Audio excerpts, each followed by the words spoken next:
गुरु तत्व के साथ निरंतर जब आप जुड़े रहते हैं तो ये हाथ आपको उस तरह से आगे बढ़ाता है जैसे शिवाजी के माथे पर समर्थ गुरु रामदास का हाथ हर पल था। एक तरफ जीजा माई और एक तरफ सदगुरु, दो कृपाएं जीवन में रही। सिकंदर मुकद्दर का सिकंदर बन गया, लेकिन गुरु को कितना प्यार करता था। एक देश पर उसने हमला किया, उसको जीत लिया, और वहाँ के राजा को जब कैद किया तो राजा को लगा कि ये कहीं मेरी हत्या न कर दे।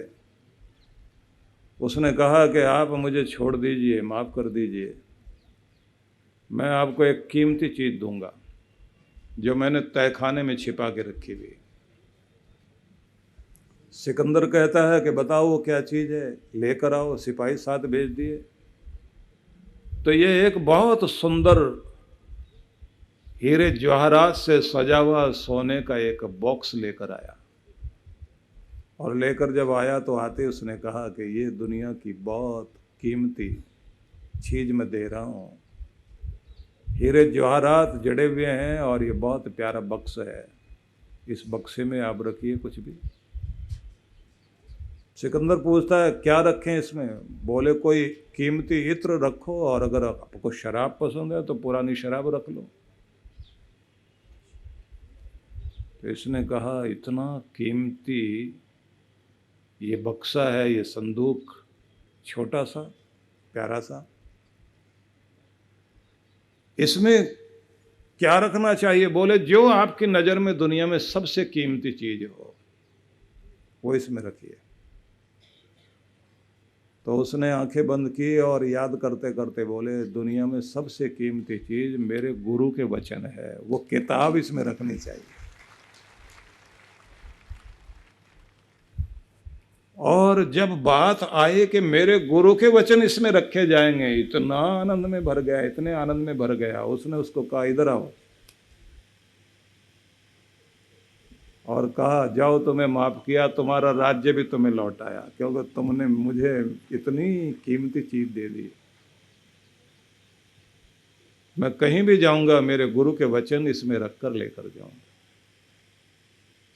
इतना प्यार करने वाला अपने गुरु से, उसी का परिणाम था जमीन पर जहां हाथ लगाया वो जमीन उसकी हो गई। और आज भी लोग कहते हैं मुकद्दर का सिकंदर है ये। कीमती कोई भी ऐसी महान आत्मा धरती पर हो, उसकी छाया में, उसके आभा मंडल में, उसके प्रभा मंडल में बैठने का मौका मिल जाए तो अपने आप को सौभाग्यशाली मानना चाहिए।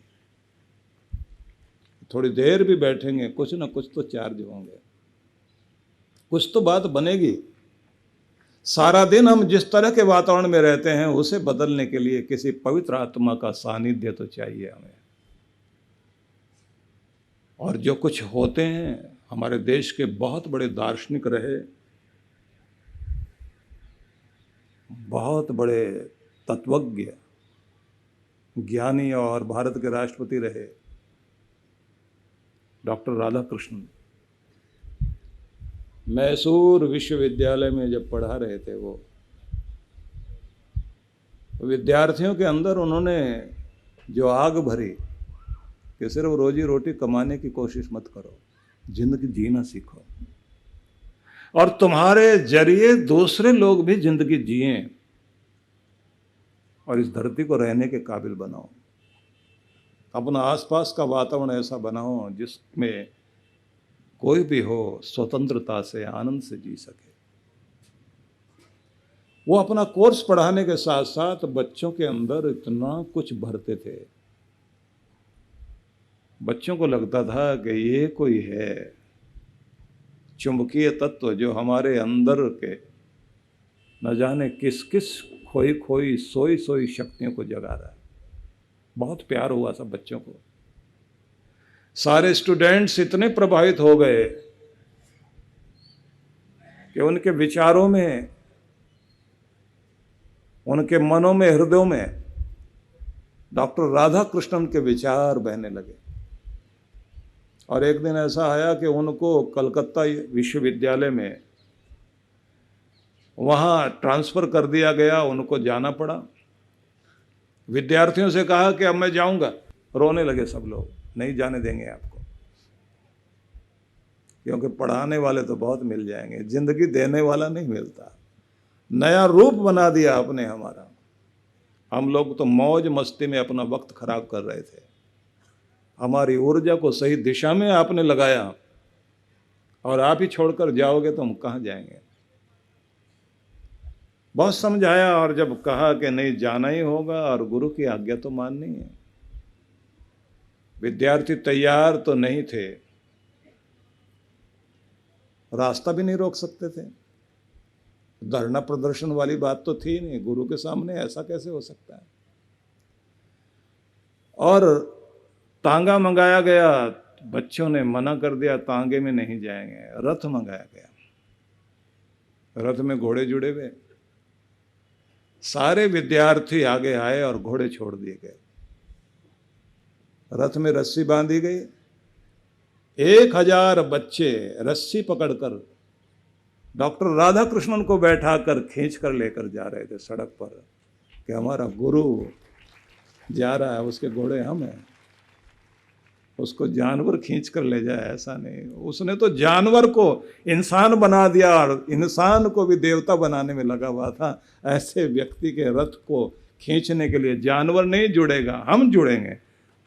1 किलोमीटर तक रेलवे स्टेशन तक लेकर जा रहे हैं। लोग पूछते हैं कौन है ये, बोले हमारे गुरु हैं।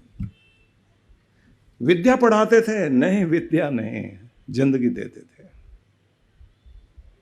इन्होंने जो कुछ हमें दिया, ऐसा देने वाला नसीब से मिलता है। और आप लोग जानते हैं कि अपने आंसुओं से जब विदाई दे रहे थे, सदगुरु ने जाते जाते कह दिया, बेटा मैं कितने भी दूर हूं, कभी दूर नहीं रहूंगा, लेकिन अपना हृदय ऐसे ही जोड़े रखना जैसे अभी जोड़ा हुआ है। कितने भी दूर हो, सदगुरु दूर नहीं रहता। इसलिए थोड़ा भाव ऐसा बन गया, गुरु की बात चली तो आपकी वफादारी जितनी हो, श्रद्धा जितनी हो, गुरु उतना ही जीवन में उतरेगा। आप उन विचारों से आप उतने ही प्रभावित होंगे, उतना ही आपका जीवन का स्तर ऊंचा होगा। तो आइए हम आज इस क्रम से थोड़ा दूसरे क्रम में शामिल होते हैं। मैंने आपसे कहा था कि जीवन साधना के कुछ सूत्र हमारी जिंदगी से जुड़ जाएं। उनमें पहला सूत्र यही है कि जिंदगी को कीमती बनाने के लिए हमारे अंदर आस्तिकता होनी चाहिए, आस्तिक भाव होना चाहिए। आस्तिक भाव में पहली महत्वपूर्ण चीज है ईश्वरीय शासन को समझें और उसके नियम को समझें, उसके नियम के अनुसार उसकी लय में अपनी लय मिलाएं, प्रकृति के नियमों के साथ चलना सीखें। जैसे सूरज उगता है, सूरज का स्वागत करने से के लिए 1 घंटा पहले जाग जाइए, और जैसे सूर्य चला जाए, विदाई ले, तो संधि वेला जो होती है वो संध्या, उस वेला में आप अपने आप को धीरे धीरे शांत करें। शांति की यात्रा शुरू होनी चाहिए। सूरज आने के समय में आपकी आनंद की यात्रा शुरू होनी चाहिए। आपके चेहरे पर आनंद का भाव हो, खिल जाओ, क्योंकि खिला रहा है सूर्य सारे फूलों को। तृण तृण के अंदर जो आनंद भर रहा है सूर्य आते ही। आप देखते हैं कि किस तरह से सूरज के आते ही ओस के बिंदु घास पर किस तरह चमकते हैं, और फिर धीरे धीरे करके सब ओस के मोतियों को चुन लेता है सूरज। लेकिन वो प्रभात समय, जब एक ऐसा वातावरण चारों तरफ फैला होता है कि आपको नई ऊर्जा मिलती है, शक्ति मिलती है, आपका मन मस्तिष्क उस समय अद्भुत हो जाता है। उस समय कहते हैं दुनिया का गुणगान नहीं, दुनिया के मालिक का गुणगान करो, अपने निर्माता से जुड़ो, अपने बनाने वाले से जुड़ो। थोड़ा प्राणायाम, थोड़ी एक्सरसाइज, थोड़ा ध्यान, थोड़ी प्रार्थना, थोड़ी परमात्मा की स्तुति, सबका ही मेल करना। स्तुति होती है परमात्मा की जिसमें आप गुणगान करते हैं, उसका महिमा का गान करते हैं, उसकी विशेषताओं को कहते हैं, उसके दिए के बारे में सोचते हैं, उसके सारी नेमत याद कर करके आप आभारी होते हैं और याद करते हैं पतित पावन को, अंतर्यामी परमात्मा को, असीम अनंत को, निर्विकार को, शुद्ध बुद्ध मुक्त स्वभाव को, उस सर्वशक्तिमान को जिसके कारण सारा संसार जिसके नियंत्रण में चलता है, उस निर्माता को जो सुंदर फूलों को खिलाता है, जो फलों के अंदर रस देता है, चांद सितारों में जो रोशनी देता है, उसके गुणगान करते हुए अनंत प्रेम से भरपूर होकर अपना हृदय भगवान से जोड़कर देखिए। आप जैसे जैसे आपका हृदय प्रेम पूर्ण होता जाता है, सिर झुकने लगता है, माथा झुकने लगता है, दंडवत करने को मन करता है, सजदा करने को मन करता है, आप घुटनों के बल बैठोगे, आप सिर झुकाओगे और कहोगे हर बात के लिए धन्यवाद देता हूँ। और जैसे आप गदगद हो जाते हैं, रसपूर्ण हो जाते हैं, नारद ऋषि ने भक्ति सूत्रों में कहा, वो भक्ति क्या है? सातु अस्मिन परम प्रेम रूपा, परम के प्रति अतिशय प्रेम का नाम ही तो भक्ति है। जब आपकी वाणी गदगद हो जाए, जब आप द्रवित हो जाएं, जब आप भाव में आ जाएं, जब आप अपने लिक्विड फॉर्म में आ जाएं, आपका ठोस रूप रहे नहीं, गाने लग जाएं, झूमने लग जाएं, बोलने लग जाएं, अपने स्वरूप को भूल जाएं आप, तब मैं याद नहीं रहे, वो मालिक याद रहे। स्तुति और नाम स्मरण करते करते उसकी याद बनी भी है। और फिर एक ही शब्द को बोल बोल कर तरंग पैदा करना, जैसे बार बार घिसने से पत्थर से चिंगारी निकलती है, ऐसे आपके अंदर से वो चिंगारी निकले, वो तरंग निकले कि आपका संबंध उस परमात्मा से जुड़ जाए, कनेक्शन जुड़ जाए। ये जाप है।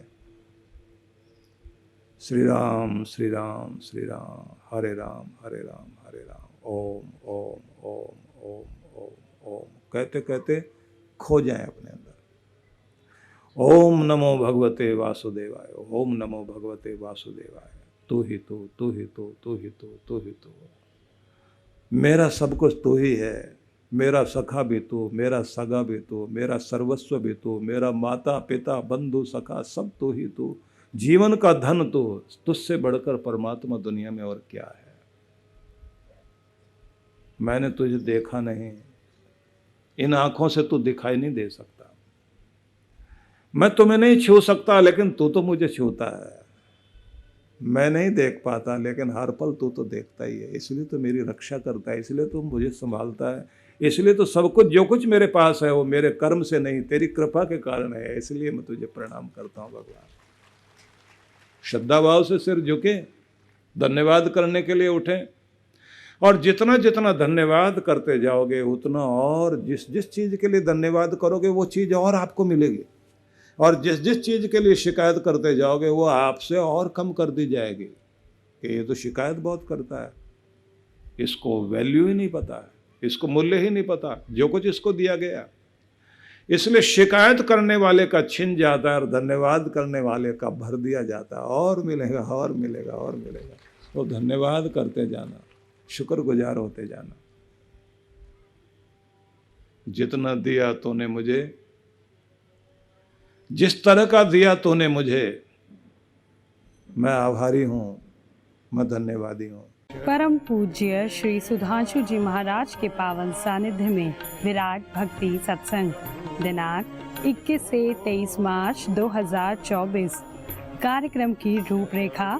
शुभारंभ 21 मार्च 2024 सायं 5 से 7 बजे। 22 से 23 मार्च प्रातः 9 से 11 बजे एवं सायं 5 से 7 बजे। विशेष कार्यक्रम मंत्र दीक्षा 23 मार्च दोपहर 12 बजे। स्थान थोपटे बैंक्वेट, गुडाम्बे चौक, रामनगर राहटड़ी मेट्रो हॉस्पिटल के नज़दीक पुणे। आयोजक विश्व जागृति मिशन पुणे मंडल। संपर्क सूत्र आप सब परिवार सादर आमंत्रित हैं।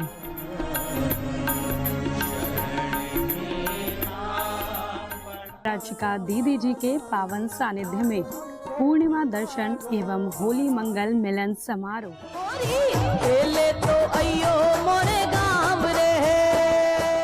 दिनांक 25 मार्च 2024 सायं 4 बजे। आनंद धाम आश्रम बक्करवाला मार्ग नई दिल्ली। आयोजक विश्व जागृति मिशन। संपर्क सूत्र आप सब परिवार सादर आमंत्रित हैं। आओ मिलकर खेलें फूलों की होली। परम पूज्य श्री सुधांशु जी महाराज के पावन सानिध्य में विराट भक्ति सत्संग दिनांक 28 से 31 मार्च 2024। कार्यक्रम की रूपरेखा। शुभारंभ 28 मार्च 2024 सायं 4:30 से 7 बजे। 29 से 31 मार्च 2024 प्रातः 8:30 से 11 बजे। सायं 4:30 से 7 बजे। विशेष कार्यक्रम मंत्र दीक्षा 31 मार्च दोपहर 12 बजे। स्थान पावन धाम आश्रम नजदीक देवीलाल चौक करनाल। आयोजक विश्व जागृति मिशन करनाल मंडल। संपर्क सूत्र आप सब परिवार सादर आमंत्रित हैं।